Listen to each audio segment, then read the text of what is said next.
Lena traced the rim of her wine glass, watching the candlelight flicker against its surface. The dining room was cloaked in a soft amber glow, an illusion of warmth that didn't quite reach the hollow space in her chest. Across from her, Daniel scrolled through his phone, his fingers tapping absently, his mind a million miles away. It hadn't always been like this. Once, their nights had been filled with stolen kisses and whispered promises, tangled limbs in the dark, laughter echoing in the space they called home. Now, the air between them felt stale, weighted with the invisible burden of familiarity. Lena had read about this before. How love, once vibrant and consuming, could settle into something quieter, something steady but uninspired. She took a slow sip of wine, letting the rich taste coat her tongue. "Long day?" she asked, her voice measured, careful not to betray the need simmering beneath her skin. Daniel looked up briefly, nodding. "Yeah. Meetings ran late." "You?" "Same," she lied. In truth, she had spent the afternoon staring at her laptop, the words blurring as her mind drifted elsewhere, to the ghost of sensations she missed, the thrill of unpredictability.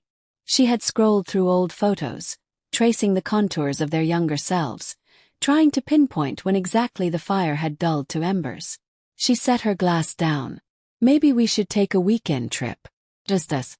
Somewhere secluded." Daniel blinked at her, his brow furrowing slightly. "You think we need that?" The question irritated her. Was it not obvious? Did he not feel it too, the quiet unraveling, the way their bodies moved around each other without truly touching? "I just think it would be nice," she said, choosing her words carefully. "A change of pace." He exhaled, setting his phone aside. "I'll check my schedule." It was an answer, but not the one she wanted. She forced a smile, nodded, and stood, gathering their plates. He didn't protest, didn't offer to help. Instead, he picked up his phone again, scrolling as if she were nothing more than background noise. Later in their bedroom, Lena watched Daniel undress, the soft glow from the bedside lamp casting long shadows across his frame. He was still handsome in an effortless way. His muscles lean, his movements practiced. But something had changed.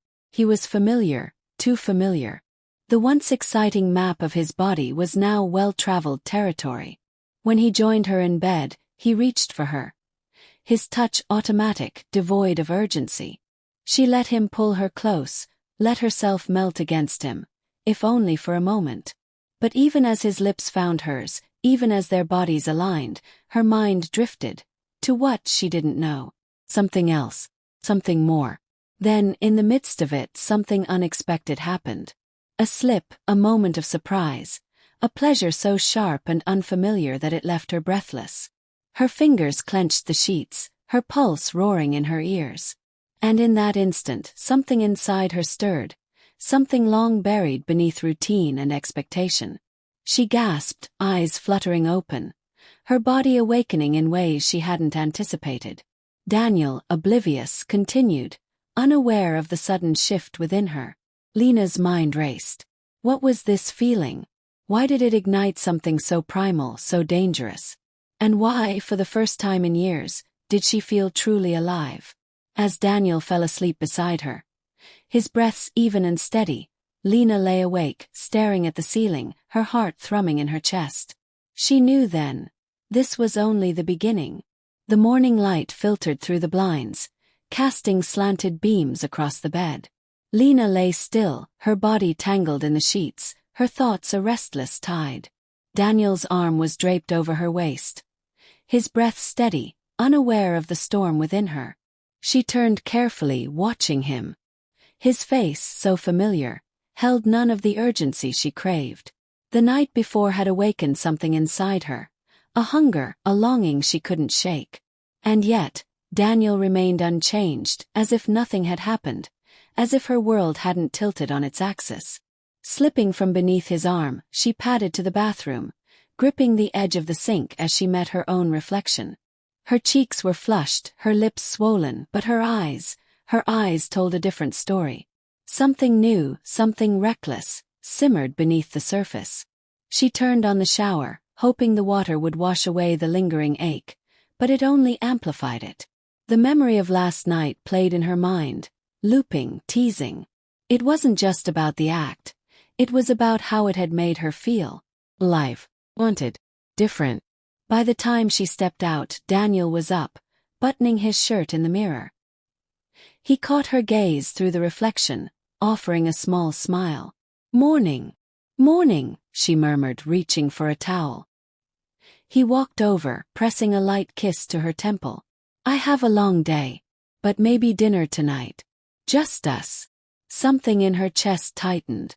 A month ago, she would have clung to that offer, taken it as a sign that things could shift. But now, it felt like a band-aid over a wound too deep to heal. "Yeah," she said, forcing a smile. "That sounds nice."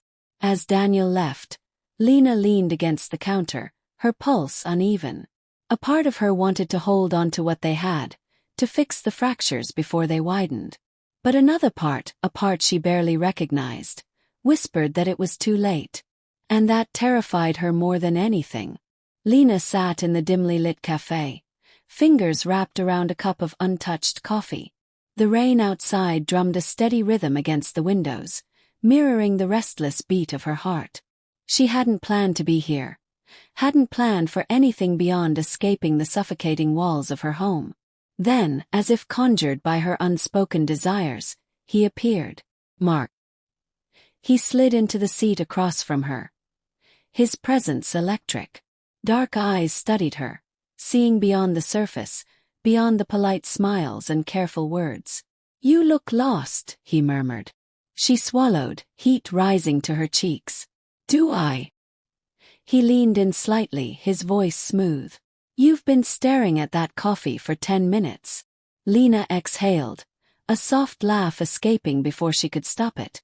There was something intoxicating about him, something dangerous. And for the first time in a long time, she wanted to let herself fall. And so she did.